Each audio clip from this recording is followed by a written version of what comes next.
Kapapasok lamang na balita mga kapatid, no, pinapunta, no, pinadala ng China ang kanilang mga barko, no, dito sa Scarborough Shoal itong November 13. Sabing ganito sa report mga kapatid mula rito sa Times of India. Ito basahin natin, no. On November 13, China put its military on alert to patrol the disputed waters around Wangyan Island o yung Scarborough Shoal, no, in the South China Sea. This move follows the Philippines' implementation of a new maritime law on November 10, which asserts exclusive resource rights within a 370-kilometer zone of its coast. China protested the Philippines' claims, calling them a violation of the South China Sea Agreement, and vowed intensify patrols in the region, no. Mas paiigtingin pa daw nila mga kapatid yung pagpapatrolya dyan sa lugar na yan.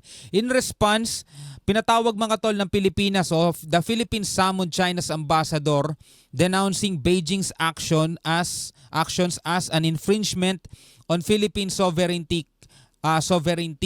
Mga kapatid, no, eto na nga at lalong lumalala ngayon ang girian dito sa West Philippine Sea. Inaasahan na rin naman natin 'tong mangyayari, no, matapos ngang pirmahan ni Pangulong Marcos etong dalawang bagong batas natin. Ang ginawa ng China mga tol, inalerto niya yung kanyang militar, no, at pinapunta niya o pinasugod niya na doon sa Scarborough Shoal para bagbantay doon at nagsagawa nga sila ng combat drill pa.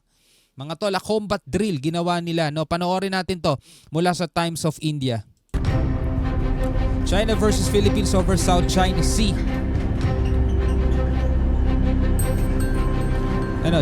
Chinese Army on alert in South China Sea, no? Naging alerto, naalarma sila mga tol dito sa bagong batas na pinirmahan ng Pilipinas ni Pangulo Marcos. Philippines summons China envoy over drawing of South China Sea baselines. So kung pinatawag ng China yung ambassador natin sa kanila, pinatawag din naman ng Pilipinas yung ambassador ng China, mga tol, no? Gumanti tayo. China holds combat drills at disputed shoal near Philippines, no? Ayan, no? Nagsagawa sila ng combat drills, no? Naghahanda na makipaglaban kasi combat drills na to China has put its military on alert in the South China Sea on November 13. No, so ano yan? Kahapon, no, November 14 ngayon mga tol. China's PLA forces will patrol waters around the disputed Wangyan Island. So ngayon magpapatrolya sila dyan. Haharangan na nila, babakuran na nila. Sobrang yaman din kasi nitong Scarborough mga tol no? Kaya talagang ayaw bitawan ng China to Mayaman sa isda to The move follows the Philippines implementation of a new maritime law. Ito yung naging tugon nila.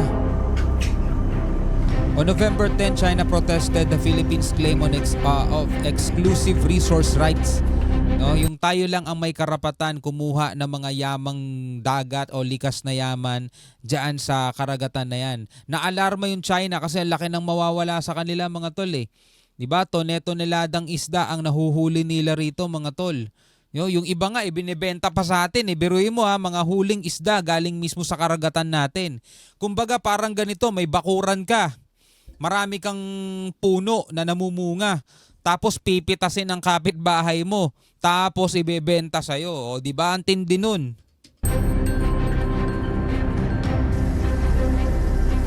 This is Manila's law claims a 370-kilometer zone off the country's coast. Ito yung 200 nautical miles natin. China deemed the Philippines' actions a violation of the South China Sea Agreement.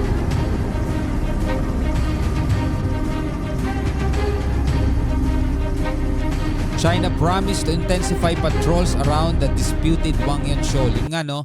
Sabi nga ng China, mas lalo pa nilang paiigtingin yung pagpapatrolya nila dyan sa, dito sa Scarborough. At malamang mga tol, maging sa ibang bahagi pa ng West Philippine Sea.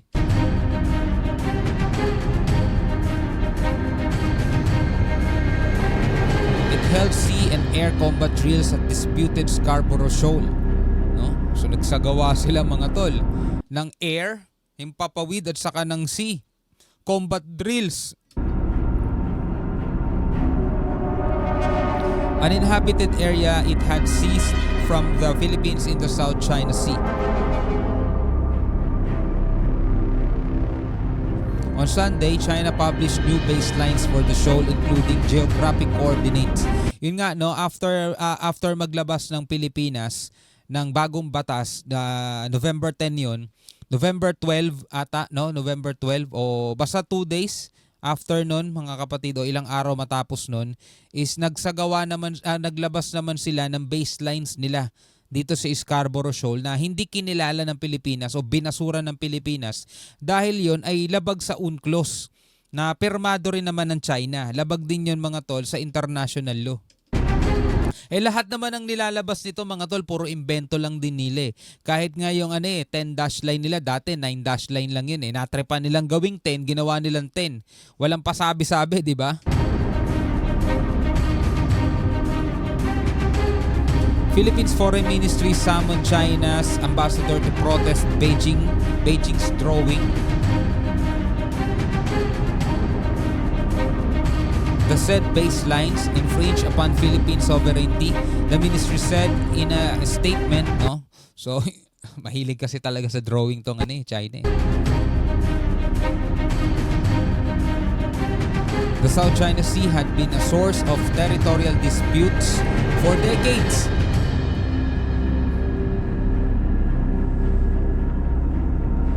China's claims include the Xisha Archipelago, Spratly Islands, and Wangyan Shoal.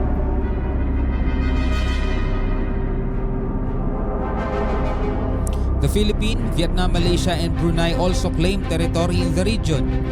No, yun dun banda sa may Spratly yun, mga tol. No, hindi na rito sa Scarborough. Dun sa may Spratly yun kasi nga nagkaroon ng overlapping. Pwede naman mapag-usapan o sige, share tayo. Total, may overlapping dyan. Ang problema, ang gusto ng China, walang usap-usap. Anong share? Amin lang yan. Ganun katindi. The area is rich in hydrocarbon reserves, making it a highly contested region. Dahil nga dun nga sa kayamanan na yun. In September, Philippines Coast Guard released a footage in which ito yung Teresa Magbanwa na paulit-ulit binangga nitong China Coast Guard. No, after niyan mga tol, yung mga resupply vessel natin, mga resupply boat natin na maghahatid sa ng mga pagkain, maiinom sa mga sakay ng barko ng Teresa Magbanwa, hinaharang ng China. Wala nang nagawa ang Pilipinas kundi i-pull out itong barko na to dahil nga mamatay na sa gutom yung mga crew niyan, mga sakay. Yan, biruin mo kahit kitang-kita sila sa video. Ang claim ng China, etong barkong to na nakahinto ang bumangga mismo sa kanila. Yan, Chinese Coast Guard vessel intentionally rammed into one of its ships. Kitang-kita sa video yan mga tol, pero ang report nila ng China, tayo daw ang bumangga sa kanila. Earlier, Philippines military held joint sea and air exercises with US, Canada, and Australia. Kaya nagsagawa tayo ng natin yan, drill.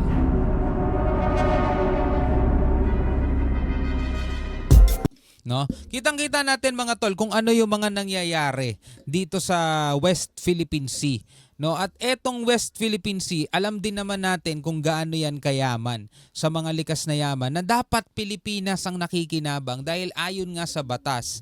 Hindi naman imbento ng Pilipinas yun mga tol. Hindi yan ginawa ng Senado, ng Kongreso, ng Presidente. Yan ay batay mga kapatid no, sa international law na kaya nga nag-e-exist di ba? Para magkaroon ng kapayapaan. Diba? Magkaroon ng hati-hatian mga kapatid kasi sa kabuuan ng South China Sea maraming mga bansa ang nakapalibot diyan. Nandiyan ang Taiwan, Pilipinas, Brunei, Vietnam, Malaysia, Indonesia. Diba? Ang daming nakapalibot diyan mga tol. Yung mga bansang yan, syempre, may kanya-kanyang may kanya-kanyang karapatan yan sa dagat. Kumbaga lagi nga natin sinasabi isa yung cake. Diba na nasa gitna nating lahat at tayo magkakapitbahay, tayo magkakapatid dyan. bilang mga Asyano, may kanya-kanya tayong slice, may kanya-kanya tayong bahagi. Yun yung ipinaglalaban ng bawat bansang yan. No? Huwag na tayo pumunta sa pinaglalaban ng ibang bansa. Dito lang muna tayo sa atin. Meron tayong 200 nautical miles. Hindi naman natin inaangkin yung buong karagatan. 200 nautical miles lang at lahat ng mga resources na nandoon sa loob nun ng 200 nautical miles na yon, mga isda, likas na yaman, mga corals, kung merong langis, mga tol, na dapat pinapakinabangan ng bansa natin. Ang problema, mga tol, merong isang bulas na bansa, higanting bansa, ang gusto niya, kanya lang yung buong yun.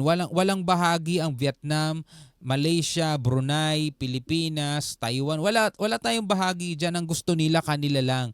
At bilang pagkuha o pag-angkin dyan, ginuhitan nila ng 9-dash line nila, naging 10-dash line. At ang sinasabi nila, yan daw ay historical claim o pinamana pa daw yan sa kanila nung unang panahon pa.